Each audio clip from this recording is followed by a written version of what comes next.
Ora boas, malta, bem-vindos aqui a mais um vídeo aqui no canal Pausa Técnica, aqui é o Cirilo Luísio. Mais um vídeo aqui da rúbrica das guias da off-season e agora vamos para São Francisco para falar da equipa dos Golden State Warriors, que depois de terem ido ganhar um falso segundo lugar, com todo o respeito tenho com a malta de Houston, da fanbase de Houston, mas já, é um bocado falso.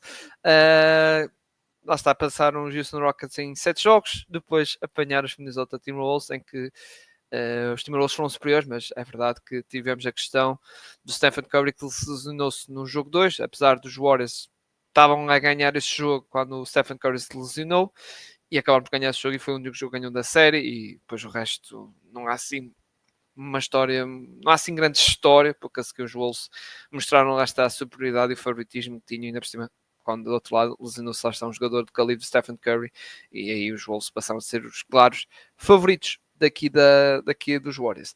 Warriors que agora vão atravessar uma off-season que é muito, mas muito centrado à volta do Kuminga. Ainda por cima agora, quer dizer, nos últimos jogos em que o Kuminga evidenciou-se um bocado no plano de ataque e é verdade, o Kuminga foi dos melhores jogadores do lado ofensivo dos Warriors. Lá está, após a lesão de Stephen Curry. Isso temos que dar o mérito, é verdade, e não podemos esquecer de outra coisa. O Kuminga, na primeira ronda, foi um jogador que esteve fora da rotação. Yeah. Esteve fora da rotação, nem até o Gui Santos estava à frente dele. Gui Santos, o jovem brasileiro. Uh, é o que é. Só que agora, lá está, a última imagem dele até foi boa, estes últimos jogos dele. Mas já estou aqui a dizer esta questão antes de chegar aqui tocar aqui em alguns pontos aqui da imagem do Bobby Marks, lá está jornalista da ESPN, que mete estas imagens catitas e escreve seus artigos na ESPN, no site da ESPN, os seus artigos em inglês, em que toca também em várias coisas, necessidades da equipa, especifica mais as coisas. Eu estou aqui lá está, a pegar nisto e também dar a minha opinião e a minha previsão do que é que vai ser a off-season dos Warriors. Mas sim, é inevitável tocar no Jonathan Kuminga. Desculpem por não tocar aqui nestes. Normalmente eu costumo tocar aqui nos pontos do starting five, mas não há assim muito para pegar. Tipo Stephen Curry intocável, Draymond Green intocável, Jimmy Butler também trocá-lo, vem em fevereiro, e basicamente a timeline desta equipa dos Warriors está para estes 3 jogadores que estão a ter contrato durante os próximos 2 anos, salvo erro, embora o Draymond Green, exato, tenha o seu último ano de contrato player option, em 2026-27, e depois o Draymond Green tem uma questão, que é ele está elegível para renovar contrato com a equipa, ele tem pode renovar por mais 75 milhões, 75 milhões e meio por mais 2 anos, mas não sei se os Warriors vão fazer isso ou não.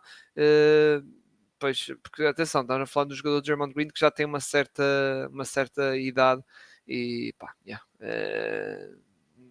não sei como é que vai ser, mas sinceramente acho que não vai haver assim não vai haver assim coisa para o Draymond Green, sinceramente. Acho que pode ser um assunto que pode aguardar no próximo ano. É verdade que no próximo ano o Draymond Green pode ser free agent, tem a questão da player option, mas acho que lá está, agora é ver ano a ano como é que estas coisas vão desenrolar e depois no off-season B. Aliás, se calhar é o que eu agora que estou pensando bem, se calhar vai ser isso que vai fazer.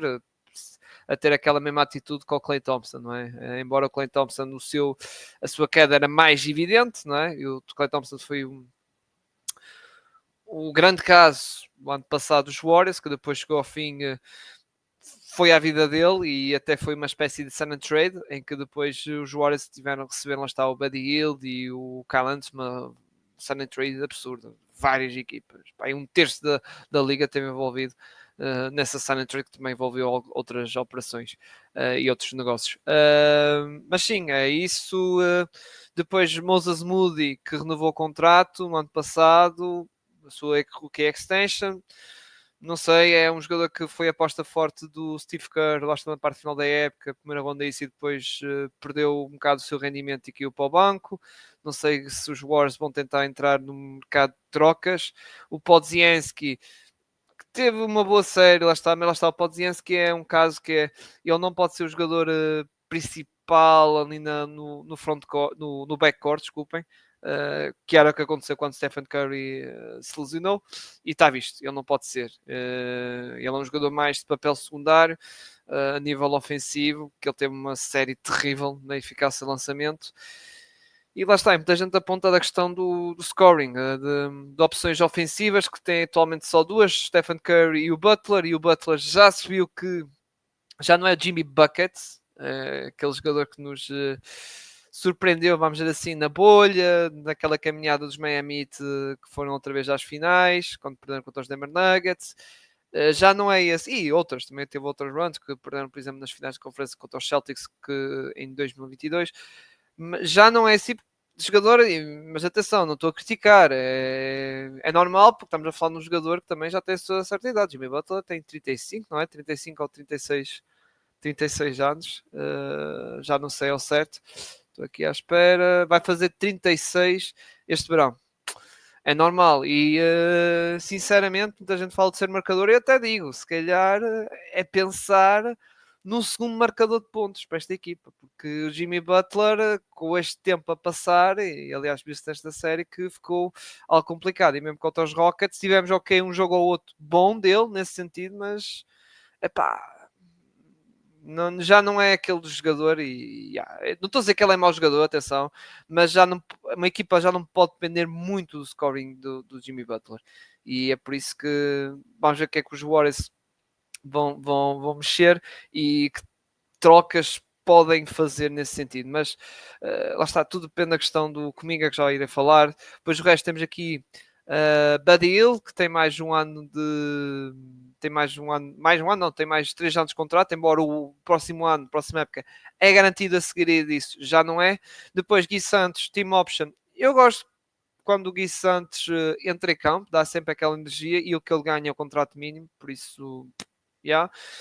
Post também a mesma coisa, dá aquele triplo, dá outra arma que os Warriors podem ter. É verdade que há uma questão no nível de postos, se os Warriors vão buscar o depósito ou não, mas mesmo se forem buscar o depósito, eu acho que o Quinton Post pode ficar na equipa, sinceramente, nem que seja lá está o último posto da rotação.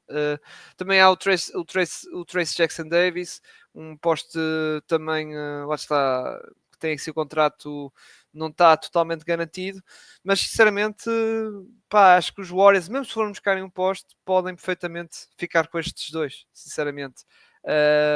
Porque o Draymond Green, ok, está a jogar a posto no tal small ball, mas se forem buscar um posto, o Draymond Green poderá passar a 4 e assim depois abre aqui espaço para esta, lá está o Post ou Trace Jackson Davis, e depende do matchup, lá está, de quem estiver do outro lado, ou a equipa que estiver do outro lado, podem ser opções e terem espaço, vamos dizer assim, nas equipas. Passando agora para a questão dos free agents, pronto, tem a malta de que veio do Tuei, Taran Armstrong, Pat Spencer, que teve algum espaço e se calhar pode ficar na equipa, se calhar. Ele é restrito, ele foi um contrato que foi, já não sei se foi two-way ou rest of season, depois eles converteram entre aspas para ficar para jogar nestes playoffs, converteram para ganhar, acabou por ganhar $500 000. Mais Kevin Knox não conta, depois lá está aqui, depois os team options já falei, e agora passando para os nomes mais sonantes, Kevin Looney, é verdade que o Kevin Looney tem aquela especialidade forte dos ressaltos, mas depois o resto, pronto, é o que é. O Gary Payton também, vamos ver se fica. São jogadores que eu acho que se os Warriors é aquela cena. Os Warriors, que é verdade que a nível financeiro vocês estão a ver aqui, estão tão longe da Luxury Tax, mas vai depender muito desta questão do Kuminga, que já irei falar, é o último. E eu acredito que os Warriors vão tentar ver se conseguem ficar com estes dois pelos mínimos. Seria bem sacado, sinceramente. Mas, yeah, tentava, eu se fosse eles tentava fazer por isso, não é? E aliás, acho que a nível de mercado, o mercado também não está assim, não acredito que o mercado de free agency vai dar assim contratos, lá está, como ao Kevin Looney e ao Gary Payton, que estavam a receber, o Gary Payton estava a ganhar quase 10 milhões, o Kevin Looney 8 milhões, eu acho que o mercado não vai dar esses valores, sinceramente, e tentava os Warriors ficar com eles por um contrato mínimo, porque até são duas peças também fiáveis. Mesmo assim, pronto, Kevin Looney, agora que estou a pensar, lá está, se meter o Kevin Looney, coisa, não é? Já são tantos dispostos, não é? Mas pronto. Jonathan Kuminga, lá está, é o ponto focal disto tudo, não é? O Jonathan Kuminga. Se os jogadores renovem com ele, se uma equipa estiver interessada, lá está, há várias opções. Há várias opções. Mas pegando mais no contexto, Jonathan Kuminga, na época, verão passado, ao que parece e foi reportado, ele estava a pressionar os Warriors para renovar pelo Max, Rookie Extension, 25%, em que os Warriors disseram logo que não, e acho bem. Acho que Kuminga não vale. Max Rookie Extension. Yeah. Agora, há quatro caminhos. Quatro. Ou os Warriors renovam com ele, digam ok, vamos chegar a um acordo e tal, não sei o quê, quanto é que dá. Aliás, o Bobby Marks falou 18, 20, e eu acho que lá está, esse 18, 20, se calhar era, pronto, antes daquele período, daqueles jogos, mas pronto, acho que pode haver equipas a dar mais, mas pronto, vamos imaginar que os Warriors renovam com ele, por esse valor, 18, 20, embora eu acho que pode chegar a 20 qualquer coisita, por ele, porque ainda por cima o cap sobe, não é? Podem chegar a fazer isso, e se o jogador aceitar ficar em Golden State por esse preço, fica. O problema é que se renovar na questão dos 20 milhões, a equipa entra na Luxury Tax e depois, dependendo o que vão fazer, lá está, se vão usar a mid-level, biannual, não sei o que mais, ou pode ser uma das duas, a equipa entra na First Reprint. Também há outra opção que é chegar à beira do jogador e sugerir. Está-me a escapar o nome. Está-me a escapar o nome, mas pronto. Vou tentar. Quando disser eu quero ficar nos Wars por mais um ano. Agora já me esqueci o termo que usam. Mas pronto, vou dizer outra. É qualifying offer, exatamente. Ainda bem que está aqui. Qualifying offer, tive que ver aqui na questão dos apontamentos. Qualifying offer, que lá está. Qualifying offer, o que é? Os jogadores que estão restritos, na free agency estão restritos, porque os Warriors têm a faca e o queijo na mão, não é? Mas podem chegar a um acordo com o jogador, tipo, ficas aqui mais um ano, recebes aqui um valor que no caso comigo é 7,9 milhões por mais um ano, é o que é, e depois no próximo ano podes ir à vida que quiseres porque és free agent sem restrições. E eu desconfio que o Minga faça isso, porque o Minga quer ganhar já.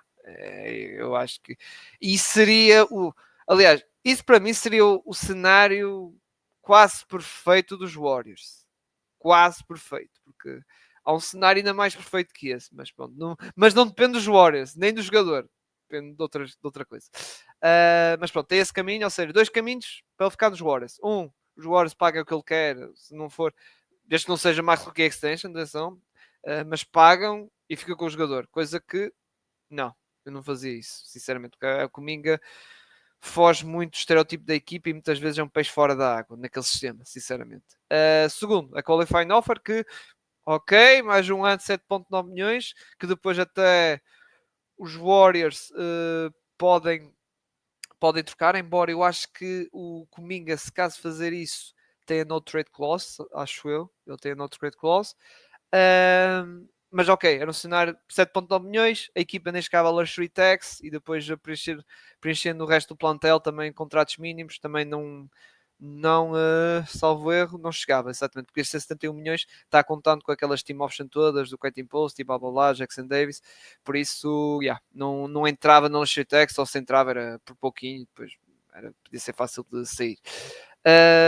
Ok, mas depois há dois cenários, que é uma equipa chegar e fazer overshoot e dar um contrato que ele quer, sei lá, os tais 20 e tal milhões ou quase 30 milhões, só que só há uma equipa que tem condições para fazer isso, que é os Brooklyn Nets, que tem condições até para fazer isso e ainda ter espaço no seu cap space para atacar o resto do mercado, porque os Brooklyn Nets têm porrada de cap space, a equipa com mais cap space. Há esse cenário. Mas lá está, se vamos imaginar o Cominga se abre uma posta de, sei lá, 24 milhões, 25 milhões anuais por 4, 5 anos. Os Nets fazem isso. Que os Nets, atenção, e até foi bem lembrado para o Marks que disse isso. Já fez isso na altura do seu rebuild, do Sean Marks, do primeiro rebuild, após aquelas troca do Kevin Garnett e do e do Jason Terry, andou a fazer essas cenas de pagar oversheets, ou Talon Johnson dos Miami Heat, mas acabou por ficar em Miami, porque os Miami igualaram a proposta dos Brooklyn Nets, algo que depois não correu bem para as contas de Miami. Otto Porter também, o Kleb também, aconteceu, lá está, algumas vezes. Só que lá está, eles fazem isso, não é? Mas pode correr mal de a equipa dos Warriors pegar, ok, vai para lá, vai para os Nets e pronto. E a equipa ficar com esse contrato e o jogador não responder a esse contrato e esse potencial. Os Nets, lá está, podem coisa. Como também há outra coisa, que é os Warriors pegar e fazer sign and trade. Sign and trade por ele. E até podem fazer aos Brooklyn Nets pelo Cam Johnson, porque na altura foi muito falado quando foi a troca de Schroeder, que havia certas conversas para também incluir, não só nessa troca de Schroeder, também o Cam Johnson, e está lá o Kuminga envolvido. É por isso que fala-se muito dos Brooklyn Nets para o Kuminga, porque parece que já é um interesse antigo. E eu, para mim, esse se calhar é o cenário mais perfeito para os Warriors. É verdade que entrando no contrato do Cam Johnson, faria com que a equipa, exato, mesmo para o ano só ganha 20 milhões e meio, faria com que a equipa, quer dizer, 20 milhões e meio ainda não entrava na first apron, com esses 20 milhões e meio, mas o problema é que com os contratos mínimos, que depois tens que preencher com o resto da equipa, já, ou usando assim uma tax mid-level, coisa assim, já atingias a first apron. Mas, meus amigos, se os Warriors querem realmente melhorar o seu plantel, tem que partir ovos. Tem que entrar nestas zonas. Pá, não há hipótese. Não há hipótese. Conseguiram fugir bem nessas questões quando foi o Klay Thompson, é verdade.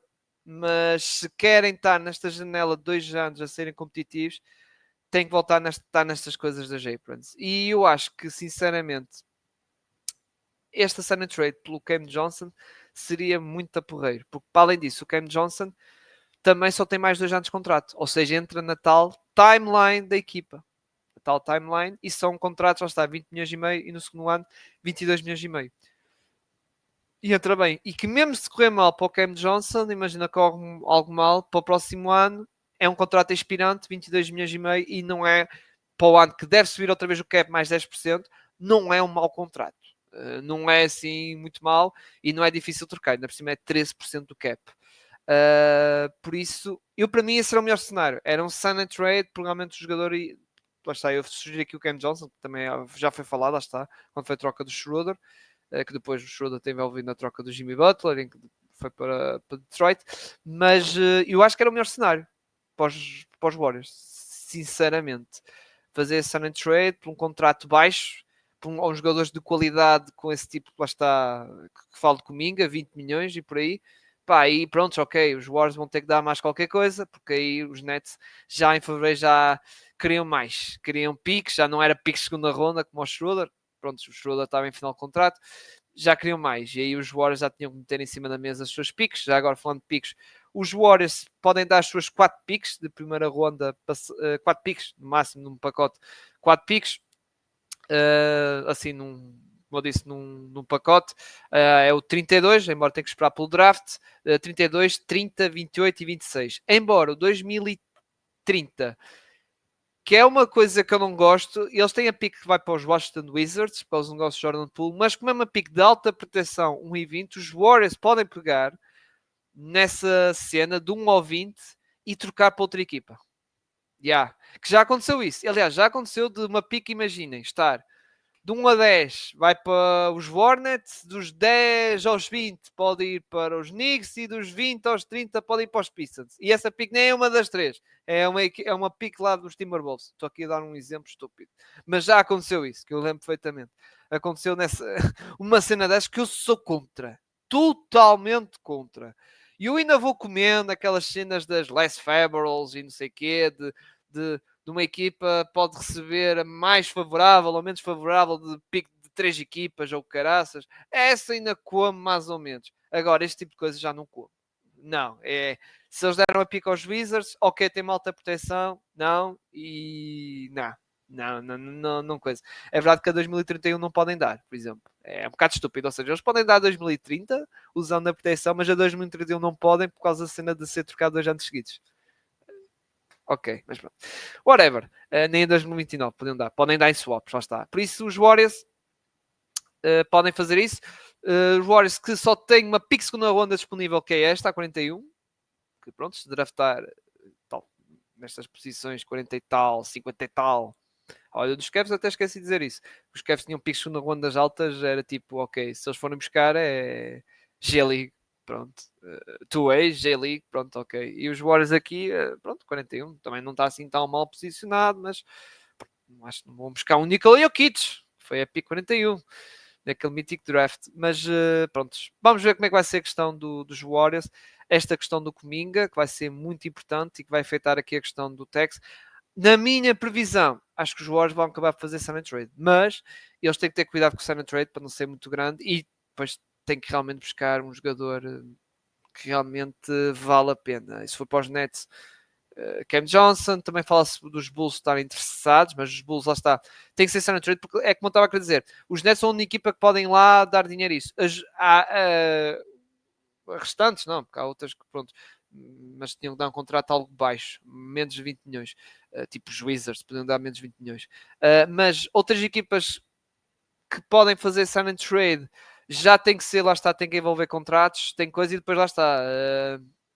Depende do outro lado, como eu estava a querer dizer, porque o outro lado pode ser equipas que estão nas aprons e nas aprons já estão restritas e não podem agregar contratos e não absorver maiores contratos e blá blá blá, não sei o quê. Pode haver estas restrições, mas também eu vou ser sincero, o mercado Kuminga não é assim de equipas, acho que realmente lá está os Bulls, ok, se querem ser medianos vão buscar o Kuminga, sign and trade, agora não sei o que é que eles vão dar, que é o Vucevic, posto um posto veterano. Lá está, vamos ver. Mas o Kuminga, se ficar aqui a informação, o Kuminga é realmente o jogador ou a peça, não vou dizer fundamental, mas das principais para depois os Warriors ver o que é que os Warriors vão mexer depois no resto da off-season e vamos ver, e é uma curiosidade para realmente ver o valor e também não só o interesse da liga sobre o Kuminga e o que é que os Warriors conseguem sacar do Kuminga, sinceramente. Se sacarem uma qualifying offer, ok, fixe, ok, fica com o jogador, é verdade, mas é 7.9 milhões e pronto, é um contrato baixo, não afeta as questões da tax e da J, principalmente a J-Print, não é? As tax é um menos, é mais a J-Print e depois eu não sei, eu acho que ele tem a questão da no trade clause, sinceramente, se ativar se acontecer isso, não é? Se acontecer isso, eu acho que a equipa já não tem a questão da trade, a tal no trade clause, ou seja, o jogador tem direito a escolher onde fica, mas pronto. Espero que tenham gostado. Se gostaram, deixem o like, se inscrevem no canal, ativem o sininho, que é que podem fazer, e voltamos para o próximo vídeo, onde vamos falar dos agora ex-campeões Boston Celtics. Fiquem bem.